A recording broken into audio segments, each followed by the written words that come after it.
Bismillahirrahmanirrahim. Ustaz, wanita apakah lebih baik sholat di tarawih di rumah atau di masjid? Yang benar, wanita yang terbaik sholat di rumah. Kata Nabi SAW, La tamna'u ima Allahi masajidallah wa buyutuhunna khairun lahun. Janganlah kalian melarang para wanita ke masjid, tetapi di rumah lebih baik bagi mereka. Wanita kalau sholat tarawih di rumah lebih afdal daripada kalau dia sholat tarawih di masjid. Seluruh keutamaan yang diperoleh laki-laki kalau ke masjid diperoleh juga oleh wanita tatkala di rumah. Contoh, lelaki kalau ingin dapat pahala 27 kali lipat, 27 derajat, dia harus ke masjid. Itu laki-laki. Tapi kalau wanita, dia ke masjid, dia juga dapat 27 derajat. Ternyata di rumah lebih baik. Berarti kalau dia di rumah, dia juga dapat 27 derajat. Dan ini bentuk keringanan dan pemuliaan yang Allah berikan kepada para wanita. Lelaki kalau ingin 27 derajat harus ke masjid. Perempuan tidak perlu, di rumah sudah cukup. Lelaki kalau ingin salat supaya dapat pahala salat semalam suntuk, kata Nabi SAW, Man shallama al-imami hatta yansarif kutiba lahu qiyamul laila. Barang siapa yang salat bersama imam sampai selesai, bagi dia pahala salat semalam suntuk. Ini laki-laki ke masjid. Perempuan di rumah dia dapat pahala semalam suntuk. Kenapa? Karena salat di rumahnya lebih baik daripada di masjidnya. Kenapa bisa demikian? Karena wanita memang dalam Islam hendaknya menjauh dari lelaki, menjauh dari pandangan para lelaki. Makanya di zaman Nabi SAW tatkala di masjid, Nabi berkata, khairu sufufir nisa akhiruha wa syarru sufufin nisa awaluha. Kata Nabi SAW, sebaik-baik safnya para wanita yang paling belakang. Kenapa yang paling jauh dari lelaki? Dan seburuk-buruk saf wanita dalam salat adalah yang paling depan, ya. Kenapa? Karena wanita memang sebaiknya tidak banyak menjadi pusat pandangan para lelaki. Oleh karenanya para ulama mengatakan bisa jadi wanita ingin sholat di masjid. Karena kalau dia sholat di rumah mungkin dia malas-malasan, hafalan Qur'annya tidak ada, ya. Hafalan cuma 3 kul, ya. Sekarang sudah 4 kul, ya. Qul huwallahu ahad, qul a'udzu birabbil falaq, qul a'udzu birabbin nas, plus qul ya ayyuhal kafirun, ya. Setelah itu enggak ada lagi kul yang lain, enggak hafal, udah bosan Ustaz. Saya kasih saran, kalau seorang wanita tidak punya hafalan banyak, dia boleh sholat malam sambil baca Quran, enggak ada masalah. Sambil pegang mushaf, enggak ada masalah. Ini diperbolehkan oleh para ulama. Ustaz, tetap saja saya jadi malas, ngantuk aja kalau sholat di rumah. Ya udah ke masjid, enggak apa-apa. Enggak apa-apa. Meskipun di rumah lebih baik, tapi wanita dibolehkan sholat di masjid. Dengan syarat, tidak boleh berhias tatkala ke masjid. Tidak boleh pakai parfum tatkala ke masjid. Harus seadanya, yang wajar-wajar saja. Tidak boleh. Ya. Sampai sebagian ulama mengatakan wanita yang terkenal cantik tidak boleh ke masjid. Ya. Kenapa? Karena bisa mengganggu jamaah. Ya. Imamnya terganggu, berdebar-debar tatkala lewat wanita tersebut. Ya. Jamaah juga bisa terganggu. Jadi wanita yang terkenal cantik, masyhur ini cantik, sudah jangan ke masjid. Kalau dia ke masjid, dia berusaha pakai cadar supaya tidak dilihat oleh orang. Ya. Kalau yang pas-pasan wajahnya terserah, boleh. Ustaz, penyakit seperti apa sehingga dibolehkan tidak berpuasa? Penyakit secara umum ada 3 model. Penyakit pertama, penyakit yang tidak ada pengaruhnya, ya, dengan puasa tidak mempengaruhinya. Penyakit sederhana, ringan, maka seorang tetap wajib berpuasa. Contoh, penyakit panu, apa masalahnya puasa? Enggak ada masalah, ya. Penyakit jerawat, puasa aja enggak ada masalah, ya. Kemudian mungkin flu ringan, enggak ada masalah, ya. Batuk-batuk ringan, tetap puasa, tidak ada pengaruh. Ini yang pertama. Yang kedua, penyakit yang kalau dia puasa akhirnya menunda kesembuhannya atau membuat semakin parah. Kalau dia puasa, kesembuhan penyakitnya tertunda atau semakin parah, maka ini dianjurkan tidak berpuasa. Meskipun kalau dia nekat puasa sah, tetapi dianjurkan tidak berpuasa.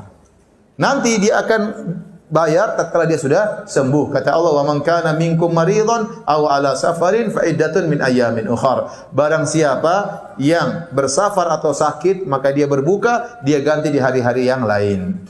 Yang ketiga, penyakit yang tidak bakalan sembuh-sembuh. Penyakit menahun, ada orang mungkin kena penyakit gula atau penyakit ginjal atau penyakit yang lainnya, dia tiap siang harus makan obat, tidak mungkin berhenti. Maka penyakit seperti ini dia tidak boleh puasa dan dia bayar fidyah. Bisa dipahami? Jadi 3 penyakit. Pertama, penyakit yang puasa tidak mempengaruhi, ada masalah, puasa dia kuat-kuat aja, tetap dia wajib berpuasa. Yang kedua, penyakit kalau dia berpuasa penyakitnya tertunda kesembuhannya atau semakin parah, maka dia tidak usah puasa. Yang ketiga, penyakit yang menahun, maka dia tidak perlu mengqadha, dia cukup bayar fidyah.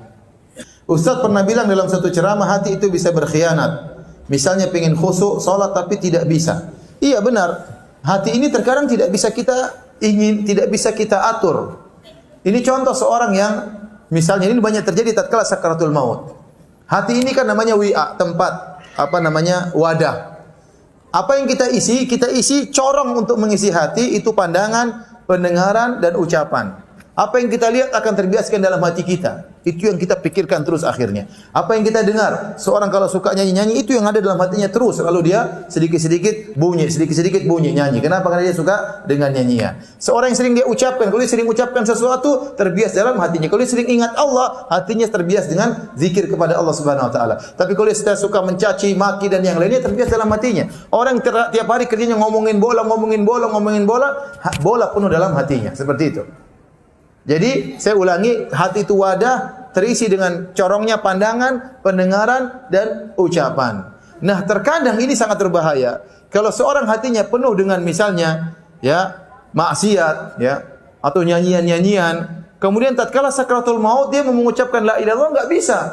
Kenapa? Hatinya keluar yang biasanya kata orang kullu ina'in bima fihi yandah. Semua ceret itu yang dikeluarkan ya isinya. Isinya yang kalau kita tumpahkan ceret ya keluar isinya. Nah, kalau hati ini biasanya kita isi dengan maksiat, mau kita keluarkan la ilaha illallah enggak mampu.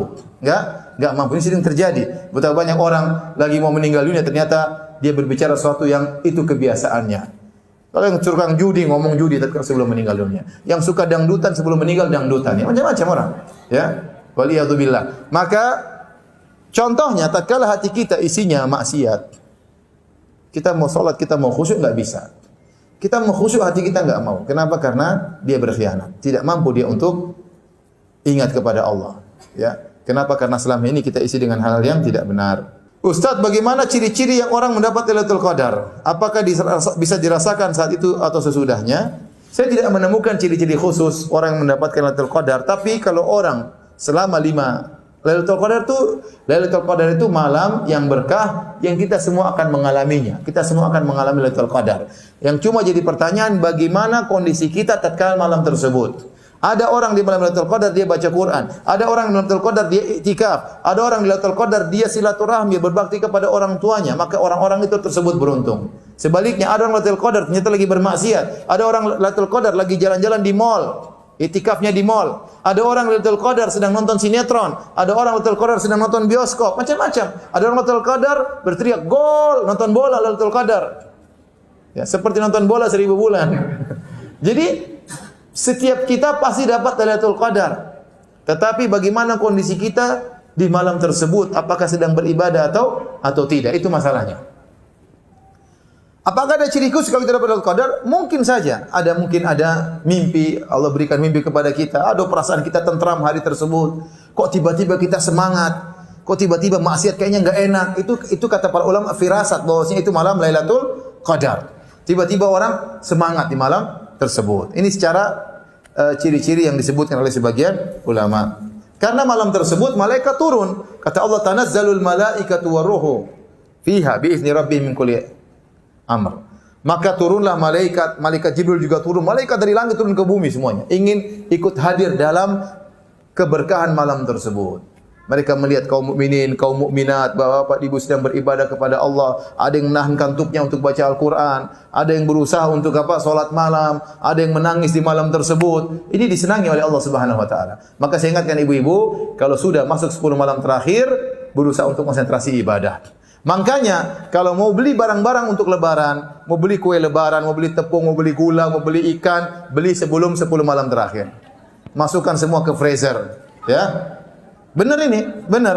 Mau beli baju lebaran buat anak-anak, mau beli baju lebaran buat ibu-ibu, ya. Beli baju lebaran buat bapak, buat suami, beli sebelum malam 10 hari terakhir. Kenapa? Biasanya lebih murah, ya. Kalau sudah lebih dekat lebaran semakin mahal. Beli sebelumnya sehingga tatkala 10 hari terakhir kita konsen untuk beribadah. Ya benar. Siapkan seluruhnya. Ustaz, saya mau beli sebelum 10 malam terakhir, tapi suami saya gajinya belum keluar. Yaitu nasib, sabar kalau gitu. Tapi barang siapa yang punya simpanan uang, maka beli sebelum 10 malam terakhir. Ajak anak-anak ke mall beli baju, nggak ada masalah. Karena kalau sudah 10 malam terakhir, apalagi malam 27 itu malam yang paling diharapkan malam Lailatul Qadar. Arja lailatin, malam yang paling diharapkan malam Lailatul Qadar adalah malam ke-27. Makanya kalau sudah malam 27 di Masjid Nabawi, Masjidil Haram full orang. Karena mereka banyak yang meyakini Lailatul Qadar malam 27. Tapi yang benar malam Lailatul Qadar bisa malam yang lain. Yang penting malam ganjil. Tapi malam yang paling diharapkan malam 27. Maka berusaha untuk banyak beramal saleh di malam Lailatul Qadar. Boleh tidur enggak Ustaz malam Lailatul Qadar? Boleh, tapi jangan banyak-banyak. Nanti tidur siangnya aja. Siang baru tidur. Malamnya begadang. Tidur sebentar, minum kopi, begadang sudah. Salat, baca Quran, berzikir. Ngantuk lagi, minum kopi lagi, enggak apa-apa. Nanti siang baru tidur. Wanita haid baca Quran melalui gadgetnya. Apakah boleh melanjutkan bacaan tilawahnya? Boleh, enggak ada masalah. Wanita, sebagian ibu-ibu punya rutinitas baca Quran. Ustaz, nanti pas tanggal 1 Ramadan saya sudah juz ke-12 Ustaz. Bagaimana? Apakah saya ulang dari awal? Enggak usah, lanjut saja. Lanjut, nanti ketemu lagi juz 12. Itu berarti khatam 1 kali. Paham? Tidak mesti ulang dari awal. Lanjut saja terus sampai juz 30, balik lagi dari juz 1 sampai juz 12. Maka sudah 1 juz. Kita baca Quran, yang penting baca Quran khatam. Bisa kita baca tatkala kita bersendirian, bisa kita baca tatkala dalam salat. Kita pingin niatkan salat malam di rumah, terutama ibu-ibu. Saya pingin salat malam di rumah sambil baca Quran, lanjutin bacaan saya. Boleh. Dia sambil salat baca Quran. 1 rakaat 2 halaman, 1 lembar dia baca. Allahu Akbar, Allahu Akbar. Rakaat kedua dia baca lagi 1 lembar. Kalau dia salat 11 rakaat, 10 rakaat berarti sudah 1 juz setiap malam dengan salat malam. Enggak ada masalah, boleh. Ustaz, saya susah pegangnya, udah beli Quran besar, taruh depan apa? Depan. Dibuka. Itu banyak imam yang bikin seperti itu. Enggak apa-apa. Bagi ibu-ibu tidak jadi masalah. Ya. Karena dia ingin menghabiskan bacaan Qur'annya. Apabila seorang ibu hamil dan menyusui tidak melakukan puasa, apa wajib menggantinya dan apa harus dilakukan? Wanita yang hamil dan menyusui, hukum asalnya mereka puasa. Tetapi kalau dikhawatirkan mereka jadi lemas atau dikhawatirkan janin dan anaknya, maka hendaknya mereka tidak berpuasa. Ada seorang wanita hamil mungkin dia kuat, tapi kalau dia puasa nanti janinnya bermasalah. Dokter bilang jangan berpuasa, sudah jangan puasa. Ada seorang wanita menyusui, mungkin dia kuat, tapi kalau dia menyusui akhirnya asupan susu pada anaknya sedikit, anaknya kasihan. Kita enggak boleh mendolimi anak kita, maka hendaknya dia berbuka, tidak usah puasa. Nah, kalau dia sudah tidak puasa, wanita hamil dan menyusui, nanti dia bayar utangnya, dia qadha di hari yang lain. Kalau dia mampu. Kalau dia tidak mampu mengqadha saking banyak utangnya, maka dia boleh bayar fidyah. Karena sebagian wanita memang utangnya banyak sekali, ya. Utang puasanya. Contoh sederhana, dia punya suami yang produktif, ya. Tahun ini dia hamil, tahun depan dia menyusui, tahun depannya lagi, tahun ketiga masih menyusui, tahun keempat dia hamil lagi, tahun kelima dia menyusui, tahun keenam menyusui, tahun ketujuh dia hamil lagi. Sebagian laki-laki tahun ke-8 besoknya hamil lagi, ada seperti itu. Nanti nyusui anaknya 2 sekalian disusui. Intinya dia hamil, menyusui, hamil, menyusui, hamil sampai 10 tahun dia tidak puasa. Akhirnya utangnya berapa? 300 hari. Gimana bayarnya Ustaz? Saya cicil Senin Kemis, capek juga Ustaz Senin Kemis. Ya udah bayar fidyah. Sebagian dicicil dengan diqadha, sebagian dibayar apa? Fidyah. Paham Ibu? Kalau Ibu berat bayar fidyah. Tapi ingat bayar fidyahnya itu jangan di awal Ramadan. Fidyah itu tidak boleh kita bayar kecuali sudah terjadi sebab. Kita sudah batal baru kita bayar. Paham? Jangan kita bayar sebelum batal. Sama kalau kita melakukan pelanggaran ada kafarah, setelah melanggar baru kita bayar kafarah. Jangan kafarah dulu baru melanggar. Kalau bayar dulu baru melanggar ya bayar lagi. Paham? Jadi contoh seorang wanita sudah 3 hari tidak puasa karena hamil atau menyusui, maka dia bayar fidyah 3 hari. Paham?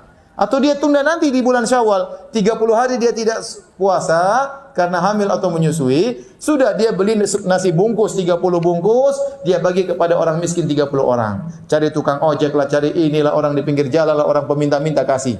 Sama air minumnya sudah sah. Itu fidyah. Fidyah 1 hari sekali makan. Boleh makan siang, boleh makan malam. Ustaz, saya sempat mengalami sakit yang rasanya seperti mau meninggal. Sejak saat itu saya selalu ketakutan akan kematian, Ustaz. Sampai membayangkan rasanya sakaratul maut dan kehidupan setelah mati. Bagaimana menanggulinya? Cara menanggulinya, kita banyak beribadah. Orang sudah beribadah semaksimal mungkin. Jangan berlebih-lebihan juga. Ingat, manusia, orang Islam itu punya aturan. Dia wanita, dia punya kewajiban berbakti kepada suaminya, dia punya kewajiban berbakti kepada orang tuanya, sisanya dia ngurus anak-anaknya, sisa waktunya dia baca Quran, dia sholat. Kalau dia sudah melakukan ini semua, kapan kematian mengambil dia, nggak ada masalah bagi dia. Nggak perlu takut. Kapan seorang takut dengan kematian? Tatkala dia bermaksiat baru dia takut. Tatkala dia suka ngomel sama suami, membahaya itu.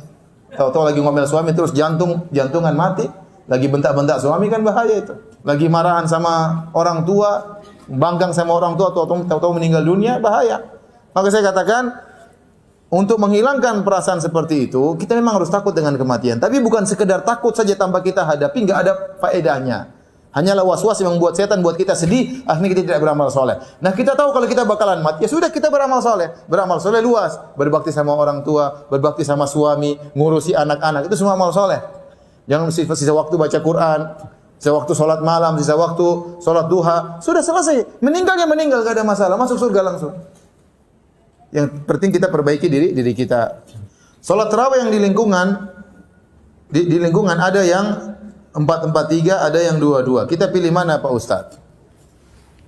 Saya rasa lebih afdal 2-2. Lebih afdal apa? 2-2. Benar ada sebagian kawan-kawan kita yang soalnya 4-4-3. Dia berdasarkan hadis Aisyah, Rasulullah SAW 4 rakaat, kemudian la tas'alu musnihinna wa tulihinna summa yusalli arba'an. Rasulullah SAW 4 rakaat, jangan kau tanya tentang panjangnya dan indahnya. Kemudian Rasulullah SAW salat lagi 4 rakaat, jangan kau tanya panjang dan indahnya. Kemudian 3 rakaat. Tapi para ulama telah menjelaskan itu Nabi waktu salat sendiri. Nabi salat sendiri berbagai modelnya. Di antaranya Nabi pernah salat 4-4-3. Di antaranya Nabi pernah 8 rakaat langsung. Tidak berhenti 8 rakaat, ya.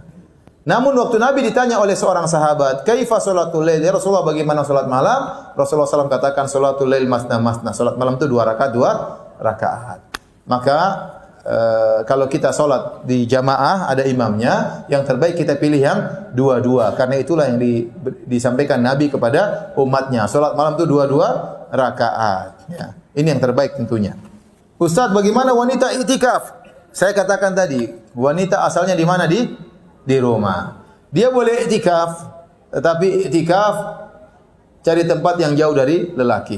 Kalau laki-laki lantai bawah, dia lantai atas misalnya, atau di belakang, ya. Kemudian syarat wanita iktikaf pertama harus minta izin suami. Karena keberadaan istri dalam rumah itu hak suami. Kalau suami bilang kepada istrinya, "Sayang, kamu enggak boleh keluar dari rumah," maka wajib dia taati. Bahkan suaminya enggak bilang pun dia harus di rumah. Makanya wanita kalau keluar rumah harus minta izin sama suami, terutama keluar rumah dalam waktu yang panjang. Pingin pengajian sampai 2 jam, 3 jam, kasih tahu suami, "Mas, saya mau pengajian nanti." "Oh, silakan sayang." Pingin ke mall apalagi bisa 4 jam, 5 jam, maka minta izin kepada suami. Karena di antara kewajiban istri adalah menetap di rumah. Suami yang kerja agar istrinya menetap di rumah, tidak perlu keluar rumah. Ya. Nah, demikian pula kalau seorang istri ingin iktikaf, maka dia harus minta izin kepada suaminya. Kalau suaminya izinkan, maka dia iktikaf. Kalau suaminya tidak izinkan, maka tidak boleh dia iktikaf. Ini yang pertama, harus minta izin suami. Yang kedua, tidak boleh ada kewajiban yang dia lalaikan. Bisa jadi seorang wanita ternyata punya banyak kewajiban di rumah, ngurus anak-anak, dia punya anak bayi, dia punya anak kecil, anak-anak harus sekolah, mungkin dia ngurus mertuanya, mungkin dia ngurus ibunya. Maka dalam kondisi demikian, yang kewajiban lebih dia utamakan daripada yang sunnah. Karena iktikaf hukumnya sunnah, tapi merawat anak-anak, mengurusi anak-anak hukumnya apa? Wajib. Maka insya Allah dia niatkan untuk iktikaf, dia sudah dapat pahala niat, dan ada yang perkara yang lebih utama dia kerjakan, yaitu menjalankan kewajiban. Tapi kalau seandainya ternyata suaminya sudah mengizinkan dan tugas-tugas sudah selesai, silakan iktikaf. Terutama ibu-ibu yang sudah berusia lanjut, anak-anaknya sudah besar-besar semua, sudah pada nikah semua. Di rumah cuma nongkrong diam-diam, mending iktikaf sama suami. Lebih baik.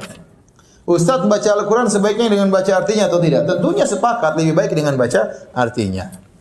Tapi kalau kita target kita baca Al-Quran khatam, ada sisa-sisa waktu yang kita gunakan untuk baca Al-Quran. Karena Al-Quran itu kalau kita ngerti artinya lebih indah. Ya. Bagaimana saya dengar cerita dari seorang Syiah guru saya, profesor di Madinah. Ada seorang wanita rapper terkenal di Perancis. Ya. Tahu-tahu dia sakit. Entah sakit apa, dia tergeletak di rumah sakit. Kebetulan perawatnya orang Islam. Dia letakkan Quran terjemahan di meja orang tersebut, rapper tersebut. Ya. Saya nggak tahu namanya ya, karena saya juga nggak suka rap-rapan. Intinya, subhanallah, wanita ini dia penasaran, dia baca. Akhirnya dia masuk Islam. Kemudian alhamdulillah dia pergi ke Madinah sama suaminya, mampir di rumah guru saya tersebut, profesor tersebut. Artinya apa? Kalau kita ngerti Al-Quran itu pengaruhnya luar biasa. Maka saya anjurkan ibu-ibu baca Al-Quran, sempatkan juga baca apa? Tafsirnya, baca terjemahannya. Indah kok terjemahan Al-Quran itu indah. Kita baca maksudnya apa. Kalau kita nggak ngerti, buka tafsirnya. Bertafaqquh fid din, itu namanya bertafaqquh fid din. Banyak pertanyaan berulang ya, banyak. Ustaz, apakah kalau sudah bayar fidyah harus diwajibkan puasa lagi? Enggak, kalau wanita hamil menyusui sudah bayar fidyah, maka pendapat yang rajih tidak perlu puasa lagi. Sudah cukup fidyah tersebut membayar hutang puasanya. Sewaktu saya pulang kampung, salat tahajud, iktikaf di masjid 10 hari terakhir dilakukan secara berjamaah. Bagaimana Ustaz? Enggak ada masalah. Seperti di Masjid Nabawi dan Masjid Haram, mereka tatkala 10 hari terakhir, mereka salat malam 2 ronde. Malam pertama 2 jam, 20 rakaat. Mulai dari Ba'da Isya sampai sekitar jam 11 atau jam 10 setengah 11. Kemudian ronde kedua jam 1 sampai jam 3:4. Ronde pertama 20 rakaat, ronde kedua 13 rakaat. Sehingga 10 malam terakhir mereka sholatnya 33 rakaat totalnya. Jadi tidak mengapa kalau karena kita ingin habisin waktu untuk beribadah, sepakat sama jamaah di kampung, kita sholat yang ronde pertama sekian, 20 atau 11 atau 10, nanti kita bangun lagi malam hari, ya kita sholat lagi, enggak ada masalah, silakan. Ya, yang penting dikerjakan dengan baik dan tidak perlu ada keributan. Ustaz, bagaimana kalau bacaan Al-Quran belum bagus? Tidak apa-apa baca Al-Quran. Kata Nabi SAW, "Walladhi yaqra'ul Quran wa yatata'ta wa huwa syaqqun alaihi falahu ajran." Barang siapa yang baca Al-Quran terbata-bata dan kesusahan, bagi dia 2 pahala. Pahala berusaha dan pahala baca Quran. Maka saya nasihatkan kepada bapak-bapak dan ibu-ibu, mumpung bulan Ramadan, kalau ada majelis tahsin bagus, ngundang seorang ustazah untuk ngajar tajwid. Tajwid meskipun ya, kalau bisa tajwid bisa setiap hari bagus, kalau enggak seminggu sekali. Kesempatan, karena orang kalau tajwidnya bagus dia semangat baca Quran. Benar ini, pengaruh. Orang kalau tajwidnya bagus, ngucapin huruf dengan baik, makharijal hurufnya benar dot benar omongnya, ta benar omongnya, sin, shin benar omongnya, dzal, zai benar omongnya, maka dia akan semangat baca Quran. Tapi kalau baca Qurannya belepotan, agak sulit dia baca Quran. Akhirnya semangat dia baca Quran kurang. Kenapa? Tajwidnya kurang enak. Kalau dia baca Quran, suaminya berhenti karena ganggu suaminya. Oleh karenanya, yang belum bisa baca Quran tetap baca Quran sambil belajar, ya, tetap dapat pahala luar biasa. Tapi kalau ada kesempatan baca Quran sama ustazah untuk mengajarkan, itu tentunya yang terbaik, terutama di bulan Ramadan. Pada solat tarawih, apakah harus membaca doa iftitah setiap kali takbiratul ihram? Setiap kali mulai solat disunnahkan, bukan diwajibkan. Disunnahkan baca doa iftitah. Seandainya enggak juga enggak apa-apa. Tapi apakah dia sunnahkan? Iya, setiap kali kita buka solat, 2 rakaat selesai, 2 rakaat lagi baca lagi doa iftitah dan seterusnya. Seandainya tidak dibaca karena imamnya langsung alhamdulillah alamin, ya sudah enggak usah dibaca, kita dengar imam. Karena sebagian imam Allahu Akbar, alhamdulillahirabbil alamin, arrahmanir rahim, langsung ya sudah, kita tidak usah baca iftitah, kita langsung konsentrasi dengar imam. Tapi kalau imam Allahu Akbar diam sebentar, kita baca iftitah. Jika ada Al-Qur'an yang ada terjemahannya, bolehkah disentuh? Intinya kalau Quran terjemahan sebaiknya tidak usah disentuh. Tapi kalau tafsir iya. Kalau Quran itu masih Quran ya. Para ulama mengatakan kita lihat ya.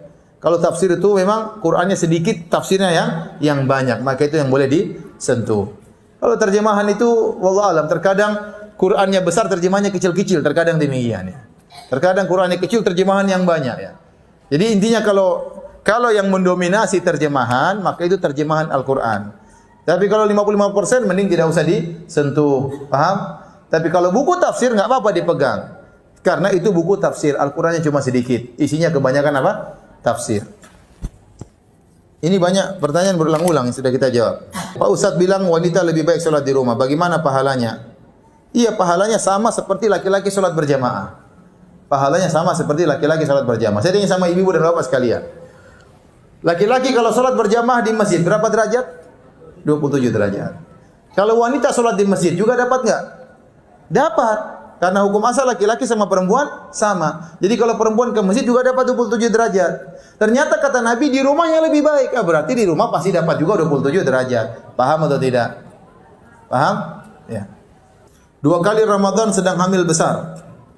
2 kali Ramadan sedang hamil besar. Berarti hamil berturut-turut 2 tahun. Sehingga memutuskan untuk tidak puasa. Sudah bayar fidyah. Apakah masih harus mengqadha? Enggak, kalau sudah bayar fidyah enggak usah mengqadha lagi. Apakah malam Lailatul Qadar itu hanya terjadi di suatu malam ganjil 10 hari terakhir pada bulan Ramadan di suatu tempat atau negara tertentu? Karena waktu dunia ini tidak sama, berbeda-beda. Pokoknya masing-masing sesuai dengan daerahnya ya. Kalau mungkin Lailatul Qadar di Saudi sudah selesai, sini mungkin belum, atau sebaliknya sini sudah selesai di luar Saudi belum, pokoknya malam ganjil. Pokoknya malam ganjil. Ya, kita berusaha malam ganjil sesuai dengan yang kita apa?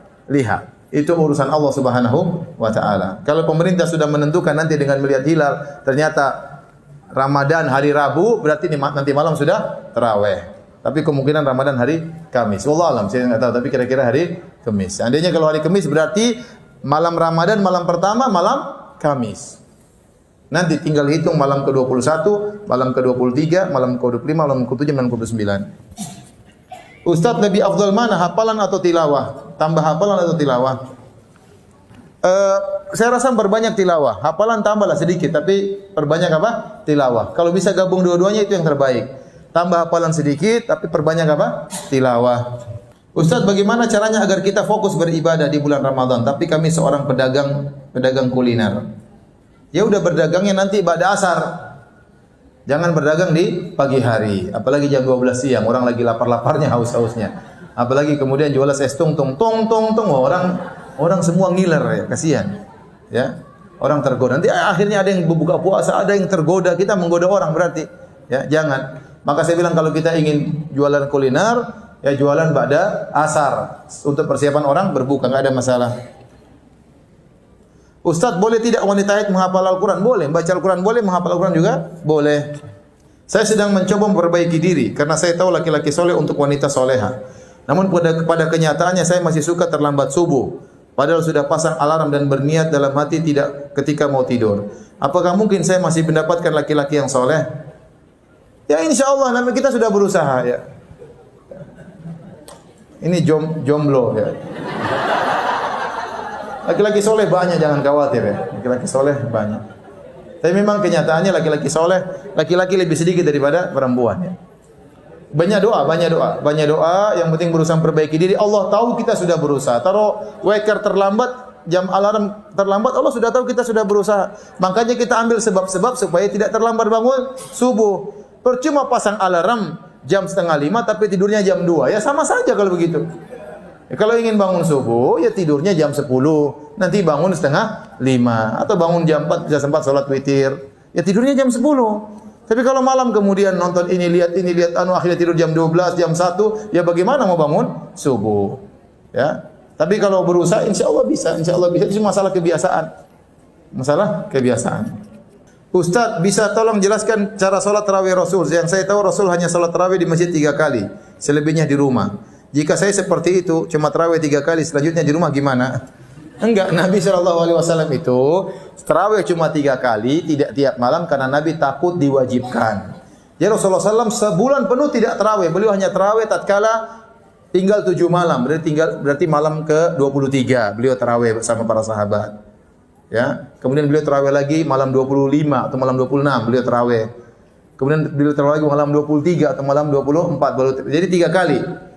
Hari keempat para sahabat mengumpul semua, kata Nabi, saya tahu kalian tadi malam nungguin saya, tapi saya tidak mau keluar. Kenapa? Saya takut diwajibkan. Karena Nabi kalau sudah continue suatu amalan, bisa jadi Allah Subhanahu wa taala mewajibkan amalan tersebut dan itu memberatkan umatnya. Nabi tidak ingin memberatkan umatnya.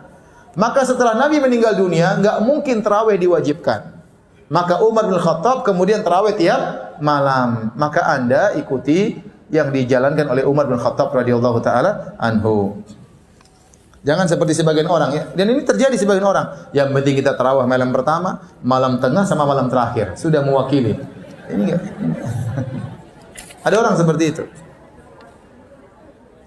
Dan saya ingatkan ya kepada ibu-ibu sekalian, nanti kalau tarawih berusaha cari imam yang baik. Perlu kerjasama dengan DKM masjid. Kalau ada imam yang bagus, sampaikan ini imamnya bagus, bacaannya tidak terlalu lambat, tidak terlalu cepat, dan insya Allah dalam satu rakaat juga tidak terlalu panjang. Karena masyarakat kita suruh baca seperti di model Madinah nggak kuat, capean, ya.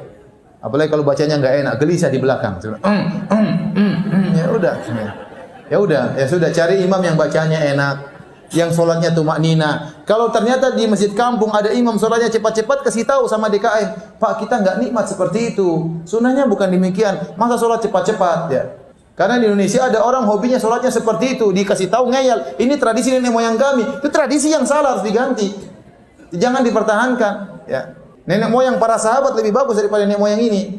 Ini salah, harus diperbaiki. Sebagian orang seperti itu. Saya ingin sholat di masjid sana. Kenapa? Al-Fatihahnya satu nafas. Masya Allah. Ya. Ada enggak yang Al-Baqarahnya satu nafas? Kalau ada saya mau ke situ. Dan memang Indonesia memang telah memecahkan rekor dunia ya. Dari zaman sahabat sampai sekarang belum ada yang sholat 23 rakaat 7 menit kecuali orang Indonesia. Telah memecahkan rekor. Ini sholat tidak sah seperti ini. Sholat tidak sah.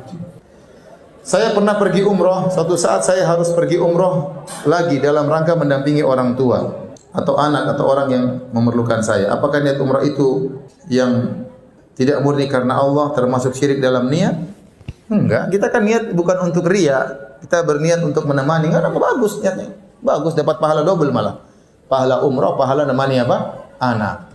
Yang tidak boleh yang syirik itu kalau kita umrah untuk dipuji. Ya.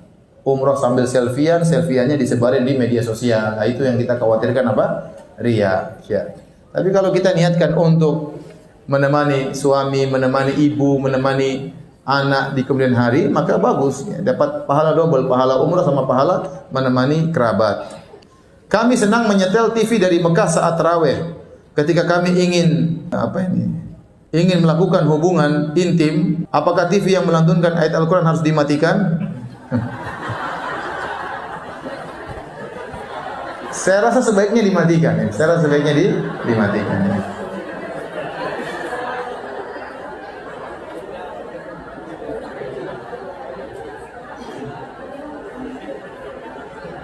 Seandainya rumah sepi, boleh nggak iktikaf di rumah? Nggak boleh. Iktikaf itu di mana? Masjid. Ya. Iktikaf di masjid. Ya.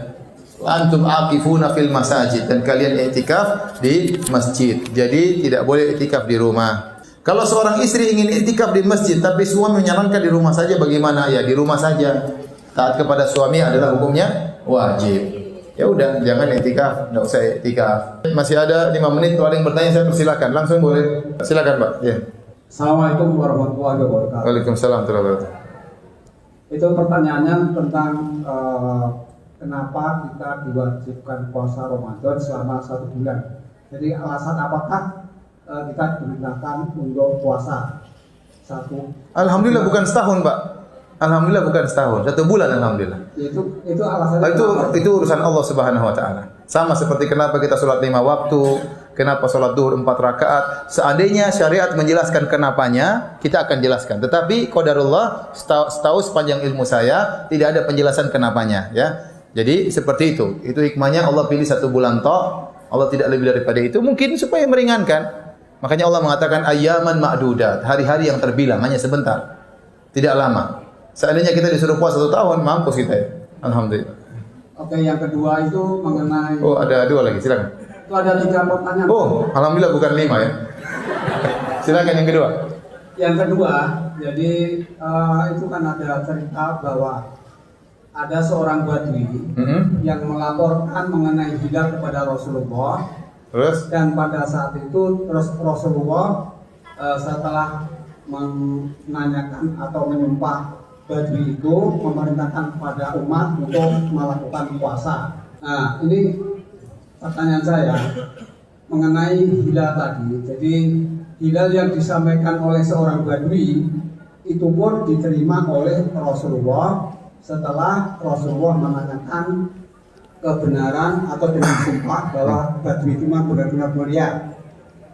Ya, dengan perkembangan yang sekarang Ustaz, Ya. dengan adanya perhitungan astronomi, Hisab. ya itu kan bisa ditentukan hisab.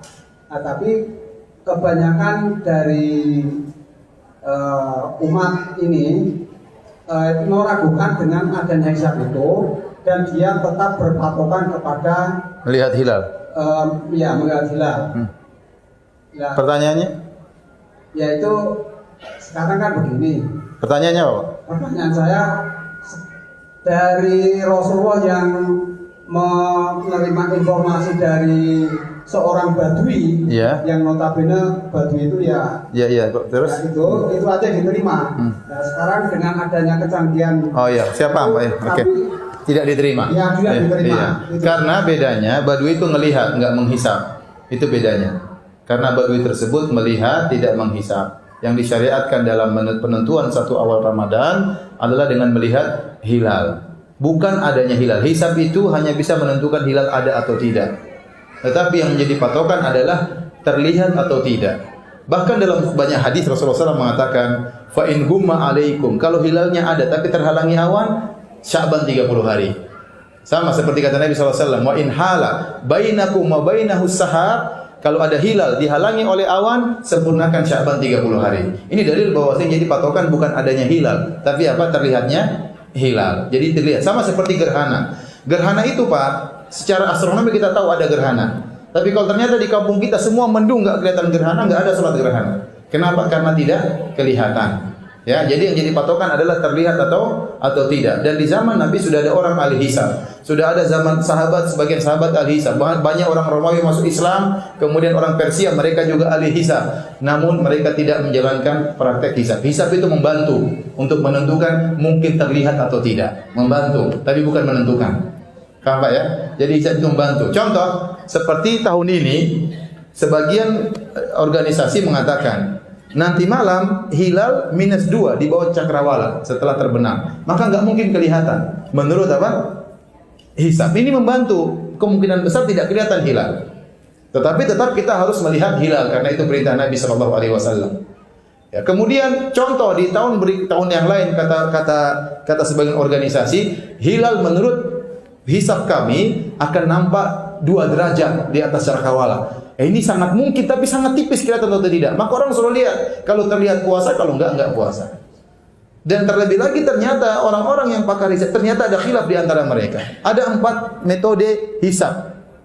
Ada 4 metode hisab. Ini ditulis dalam buku-buku hisab. Oleh karena yang pernah terjadi di Arab Saudi, ada sebagian ahli hisab mengatakan tahun ini tidak mungkin terlihat hilal. Ternyata penduduk Saudi melihat hilal. Ternyata penduduk Saudi melihat apa? Hilal. Ya, jadi intinya hisab itu ilmu kemajuan teknologi, sangat membantu kita untuk bisa mengetahui hilal sudah ada atau belum, tapi untuk menentukan satu Ramadan hilalnya harus terlihat atau tidak. Bahkan kalau hilalnya ada terhalangi awan, tidak bisa satu Ramadan.